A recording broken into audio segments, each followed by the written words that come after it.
Bismillahirrahmanirrahim. Assalamualaikum warahmatullahi wabarakatuh. Mohon maaf mengganggu waktunya Ibu. Mungkin Ibu selaku kepala sekolah di SMA ini banyak kegiatan, banyak kesibukan. Tapi untuk menyelesaikan modul 3.1 untuk penerapan pimpinan pembelajaran dalam pengembangan sekolah, kami ada tugas untuk mewawancarai. Bagaimana mungkin di sekolah ini pasti ada banyak sekali masalah yang terjadi. Jadi saya ingin belajar bagaimana tindakan ataupun langkah-langkah apa yang diambil oleh ibu selaku pimpinan di sekolah ini dalam menghadapi beberapa permasalahan. Untuk yang pertama, itu pertanyaan yang pertama adalah selama ini bagaimana ibu dapat mengidentifikasi kasus-kasus yang merupakan dilema etika ataupun rujukan moral.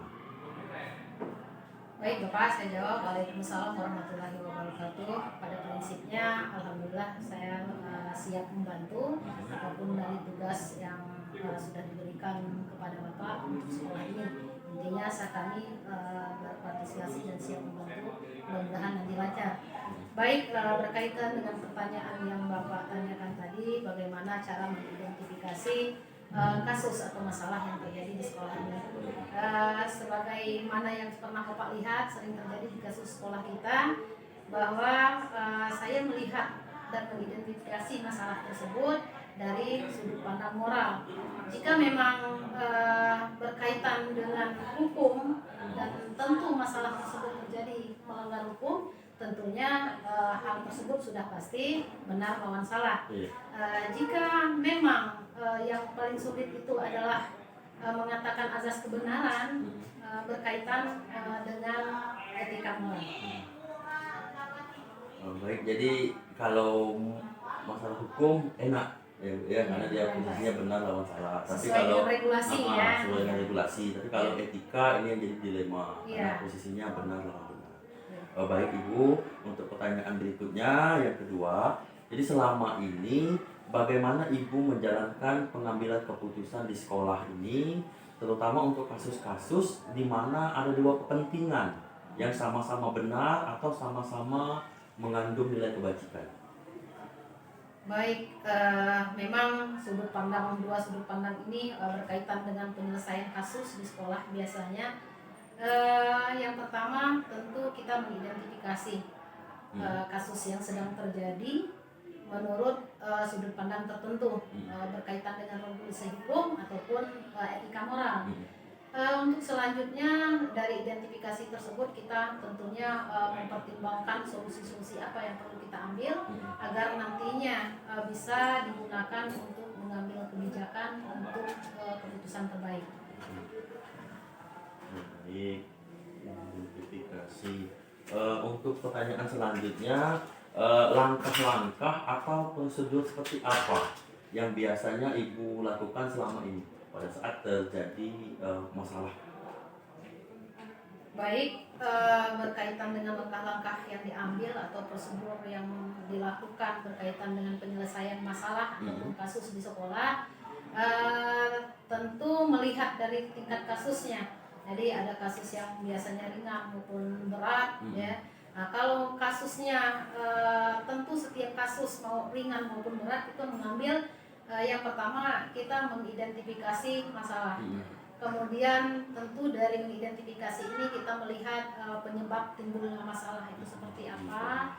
Kemudian dari timbulnya masalah kita menggali informasi dari berbagai aspek terhadap masalah tersebut, baik melalui orang-orang terdekat maupun setelah terkumpul nanti informasi, kita tentunya berdiskusi kembali dengan orang-orang yang sekiranya mampu memberikan beberapa solusi. Setelah beberapa solusi kita temukan, kembali kita mempertimbangkan solusi mana yang paling tepat. Biasanya juga bisa menghadirkan dari orang-orang yang pola pikirnya lebih baik, baik itu rekan di sekolah, wakil kepala sekolah, maupun biasanya sampai ke tokoh masyarakat. Sehingga setelah dipertimbangkan benar-benar itu sebuah keputusan yang matang, agar nantinya keputusan yang diambil tidak merugikan satu pihak ataupun sama-sama menguntungkan ke depannya dari masalah kasus tersebut. Jadi artinya banyak yang dipertimbangkan untuk sampai ke sebuah keputusan tadi, di samping mengidentifikasi, kemudian juga berdiskusi atau bermusyawarah. Iya, bermusyawarah. Kata kuncinya bermusyawarah untuk mengambil sebuah solusi dari permasalahan Iya, tersebut. kadang-kala juga tidak bisa berkomunikasi hanya dengan rekan sekolah, ya mungkin kita melibatkan orang luar yang sekiranya mampu untuk bahkan sampai ke atasan mungkin ya, ke Capdin maupun juga ke dinas pendidikan. Sampai ke titik itu. Kemudian untuk selanjutnya, hal-hal apa saja yang selama ini Ibu anggap efektif dalam pengambilan keputusan pada kasus-kasus dilema etika?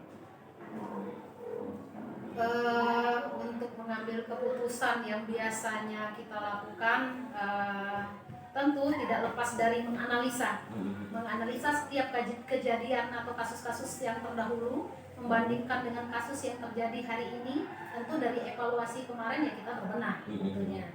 Nah, dari keputusan yang diambil nantinya, biasanya yang perlu kita pertimbangkan adalah manfaat untuk orang tersebut ke depan. Kemudian tentunya mengevaluasi baik itu sistem di sekolah maupun terhadap kasus tersebut untuk jangka panjang. Berarti kita berpikir untuk jangka panjangnya nanti ke depan ya. Baik Ibu, kita lanjutkan kembali. Untuk pertanyaan berikutnya, hal-hal apa saja yang selama ini merupakan tantangan dalam pengambilan sebuah keputusan pada saat dihadapkan dengan kasus-kasus dilema etika? Dilema etika ya, berarti asas kebenaran tadi ya. Ini sebenarnya yang terberat biasanya. Jadi tantangan untuk mengambil sebuah keputusan dalam kasus yang berkaitan dengan etika ini tentunya agak rumit. Nah, setelah ada kerumitan ini, tentunya kita mulai dari menganalisa masalah yang ada, kemudian mempertimbangkan berbagai aspek dari masalah tersebut agar nantinya keputusan yang bisa kita ambil dari ini harus menguntungkan untuk kedua belah pihak yang bermasalah, atau memang manfaat untuk orang banyak, sehingga apapun nanti yang terbaik yang kita putuskan, kita sharing dulu, kemudian menganalisa, kemudian setelah nanti ada pertimbangan dan diskusi yang terbaik, ya kita coba lakukan. Kalaupun itu belum maksimal, tentunya evaluasi kita untuk menghadapi masalah ke depan. Baik, jadi ada tantangan ya, tantangan dalam dilema etika. Jadi keputusan yang diambil tadi itu berat ya, karena harus menguntungkan kedua belah pihak. Satu menguntungkan, yang kedua ya memang pertimbangannya kadang perasaan ya, kadang ini. Tapi yang penting untuk kepentingan umum ya. Orang banyak itu. Kepentingan orang banyak. Baik, untuk selanjutnya, apakah Ibu memiliki sebuah jadwal tertentu dalam sebuah penyelesaian kasus dilema etika? Apakah Ibu itu langsung, jadi kalau seandainya ada kasus dilema etika, apa langsung Ibu putuskan di hari itu, atau memang Ibu akan menyelesaikannya di tempat lain, memiliki jadwal, atau bentuk prosedurnya seperti apa biasanya kalau menghadapi dilema etika? Baik, selama kasus yang terjadi di sekolah ini memang berbagai macam kita temui, bisa saja itu terjadi. Tetapi biasanya untuk kasus-kasus yang ringan, ya masalah-masalah yang ringan, saya mungkin bisa langsung menyelesaikan, bisa memutuskan, karena kita memang berdasarkan misalnya masalah yang sudah tahu, masalah berkaitan dengan aspek hukum ya tidak tahu benar dan salah, artinya kita putuskan sendiri. Tetapi ada hal yang kadang berkaitan dengan aspek yang lain, sudut pandang tertentu, itu tidak bisa diambil keputusan secara sendiri. Kalau jadwal yang ditanyakan kita insidental, tentunya kalau sekarang ringan kita langsung putuskan, kalau memang berat ya tentu melalui prosedur yang langkah. Yang pertama mungkin sama seperti sudah diulas di awal, bahwa kita mengidentifikasi dulu masalahnya apa, termasuk ringan atau berat. Kalau sudah berat ini dari sisi moralnya kita lihat, dari sisi etikanya kita juga pelajari, kemudian kita identifikasi, kemudian berdiskusi untuk menemukan beberapa solusi Setelah ditemukan informasi dan solusi ini juga kita pertimbangkan kembali. Jadi solusi ada berapa kita ambil, misalnya 2, kita seleksi lagi solusi yang terbaik itu apa, sehingga nantinya kita berharap dari keputusan yang kita ambil ini benar-benar keputusan yang terbaik, dan juga untuk jangka waktu ke depan walaupun dievaluasi tetapi kita memaksimalkan kemudian keputusan terbaik yang bisa saling menguntungkan untuk yang bermasalah. Artinya kalau masalahnya ringan bisa kita Bisa selesaikan di waktu itu juga ya. Tapi kalau masalahnya berat memang harus banyak dipertimbangkan, kemudian langkah-langkah sesuai yang disampaikan tadi. Selain pertimbangan mungkin kita bisa menghadirkan tadi kalau berkaitan dengan siswa mungkin orang tua wali murid, komite, mungkin kemudian ya tokoh masyarakat yang memang bisa memberikan masukan untuk solusi terbaik, bahkan mungkin instansi terkait, bisa kepolisian, bisa dinas pendidikan dan seterusnya. Kemudian yang ketujuh, adakah seseorang atau faktor-faktor yang selama ini mempermudah atau membantu ibu dalam mengambil keputusan dalam kasus-kasus dilema etika selama ini? Selama ini terjadi sekolah sangat ya, karena dalam menyelesaikan masalah selama ini walaupun keputusan itu misalkan masalah yang ringan diambilkan keputusan tertentu sendiri, tentu saya juga meminta pertimbangan, artinya pertimbangan, masukan, solusi, karena asas demokrasi itu penting. Kemudian setiap hal yang diambil menjadi keputusan itu biasanya adalah mufakat dari hasil diskusi. Jadi bisa menghadirkan nanti Bapak Ibu Dewan Guru, para wakil, kemudian juga dari komite tadi seperti yang sudah disampaikan. Ya itu gunanya tentu kebijakan yang akan diambil dari solusi tersebut tidak merugikan, kemudian memang benar-benar itu adalah keputusan terbaik. Ya. Berarti melibatkan seluruh stakeholder dan seluruh ekosistem yang ada di sekolah. Yang ada di sekolah baik maupun di luar sekolah. Ya. Yang terakhir ini Bu, jadi dari semua hal yang telah disampaikan Ibu tadi, pembelajaran apa yang dapat Ibu petik dari pengalaman dalam pengambilan keputusan dilema etika ini? Apa pelajarannya? Nah, kalau berkaitan dengan ini benar. Kalau memang tadi dari aspek hukum kita udah jelas, benar ya benar, salah ya salah. Tapi kalau berkaitan dengan etika ini tadi dari berbagai aspek kita pandang, kemudian setelah kita mengalami ataupun pengalaman menghadapi kasus-kasus yang terjadi, baik itu kasus yang ringan maupun sifatnya kasus yang berat, tentu ada dipetik pelajaran di sini. Bagi saya sendiri secara individu, yang pertama yang bisa saya ambil pelajaran dari menyelesaikan kasus di sekolah ini tentu menambah pendewasaan untuk berpikir tentang tentang aspek moral maupun aspek hukum yang memang sebagai pemimpin wajib untuk bisa mendalami, karena tentu masalah itu bisa saja terjadi kapan saja dan di mana saja, terutama di sekolah. Itu jadi mendewasakan saya dari cara menganalisis masalah misalnya. Jadi itu. Untuk selanjutnya saya juga merasa dan insya Allah menjadi lebih bijaksana dalam mengambil keputusan dari evaluasi kita setelah menghadapi berbagai masalah yang sudah terjadi. Jadi baik, jadi pelajaran yang dapat diambil dari berbagai masalah yang dihadapi oleh Ibu dalam memimpin sekolah ini adalah dapat menjadi lebih dewasa lagi, kemudian menjadi lebih bijaksana. Jadi itu pertanyaan sudah saya sampaikan, jawabannya juga sudah baik. Terima kasih atas waktu yang telah Ibu berikan kepada saya.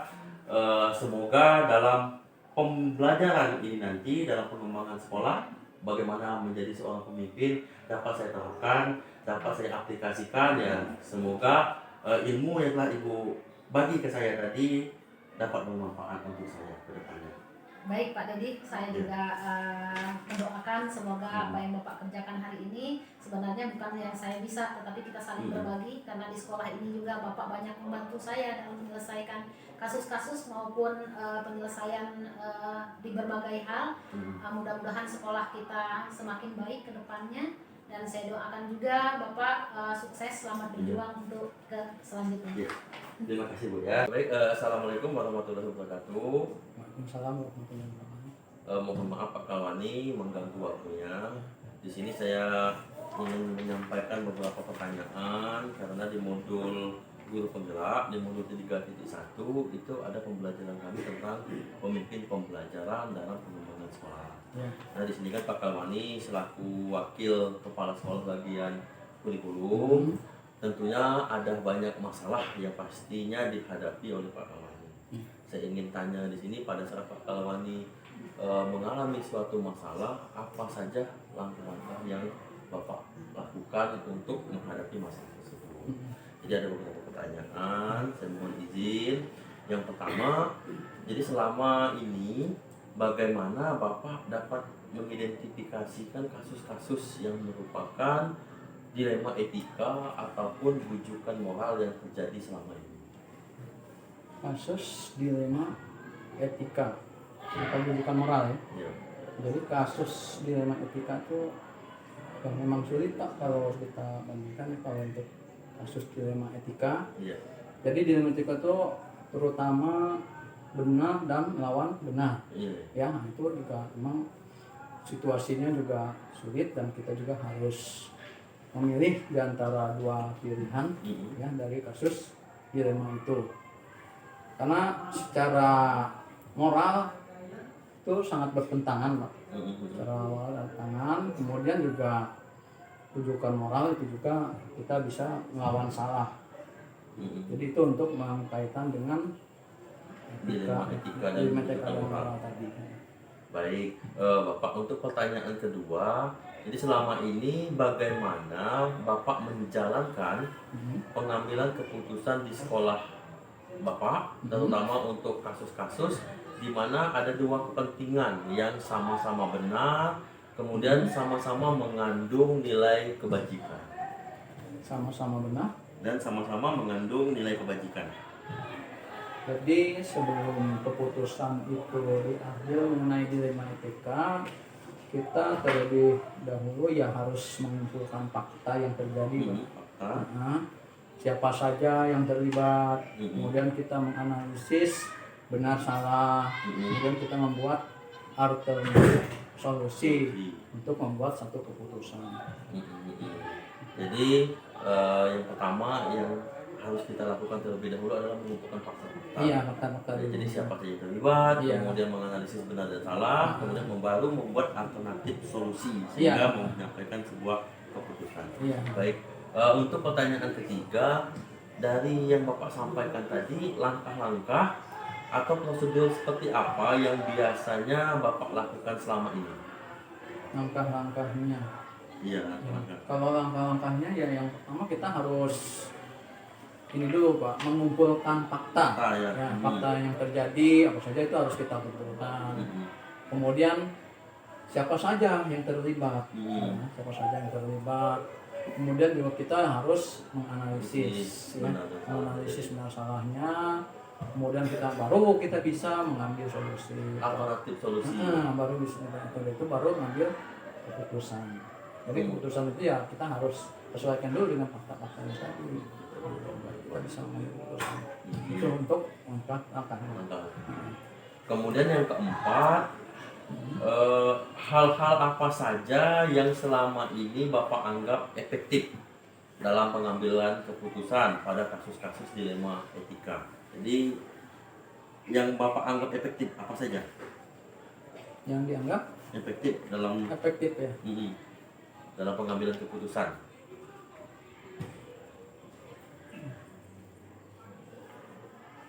Jadi kalau untuk mengambil keputusan yang efektif ya kita harus menelaah dulu Pak.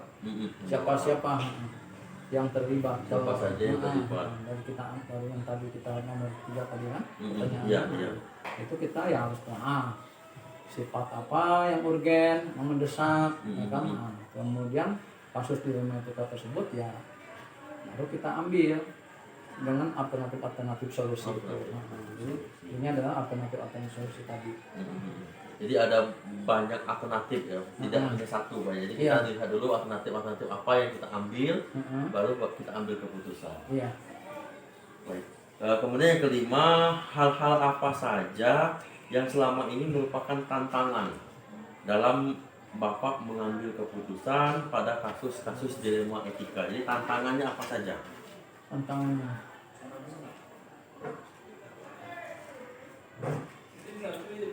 untuk tantangan dalam mengambil keputusan yang mengenai dilema etika itu, karena itu adalah masalah yang punya nilai-nilai yang sama, penting ya, dan harus didahulukan. Jadi kita langsung terlibat adanya peraturan yang harus dipenuhi. Jadi secara umum kita harus langsung terlibat dalam masalah tersebut. Terlibat dalam peraturan-peraturan yang harus dipenuhi. Terlibat, kita harus terlibat. Iya. Baik Bapak, kita lanjut kembali ke pertanyaan berikutnya. Ya. Apakah Bapak memiliki sebuah tata kelola atau jadwal tertentu dalam sebuah penyelesaian kasus dilema etika? Apakah langsung menyelesaikan di tempat atau memiliki sebuah jadwal untuk menyelesaikannya? Kemudian bentuk atau prosedur seperti apa yang Bapak jalankan?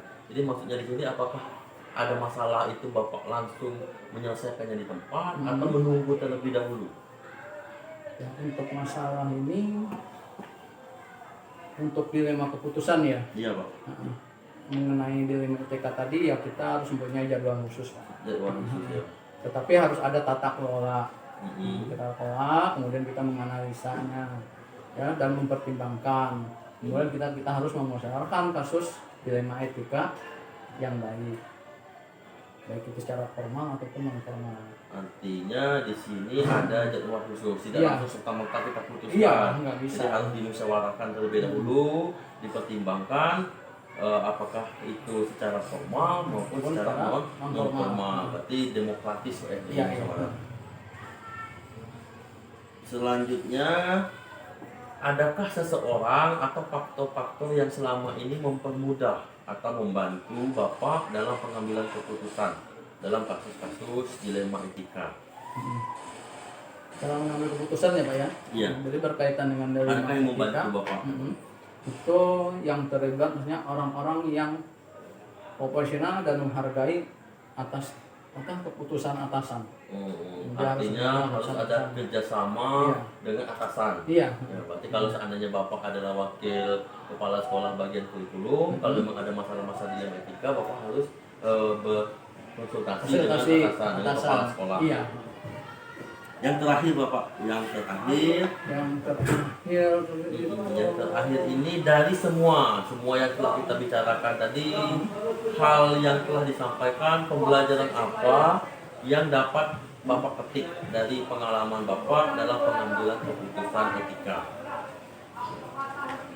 Jadi dalam mengambil keputusan mengenai dilema etika adalah sebelum mengambil keputusan kita harus banyak-banyak menganalisa kasus menganalisa kasus, kemudian kita harus banyak mempertimbangkan sudah itu, kemudian setelah kita pertimbangan ya baru kita bisa merasa puas untuk mengambil keputusan. Jadi ya, semua pihak itu harus puas. Harus puas. Ya. Jadi di sini kita harus banyak-banyak menganalisa dan mempertimbangkan supaya nantinya kedua belah pihak ini sama-sama puas dari keputusan yang telah kita ambil. Iya. Sehingga dia bisa menerima dan saling menghormati dari keputusan. Dan dia bisa melaksanakan bersama. Baik Bapak Kalwani, terima kasih atas waktunya. Mungkin saya sudah belajar, sudah berbagi pengalaman dengan Bapak. Seandainya nanti terjadi masalah, baik itu masalah dilema etika maupun rujukan moral, mudah-mudahan saya akan mengaplikasikannya nanti ke depannya. Terima kasih waktunya, saya ucapkan sekali lagi terima kasih Bapak. Sama-sama.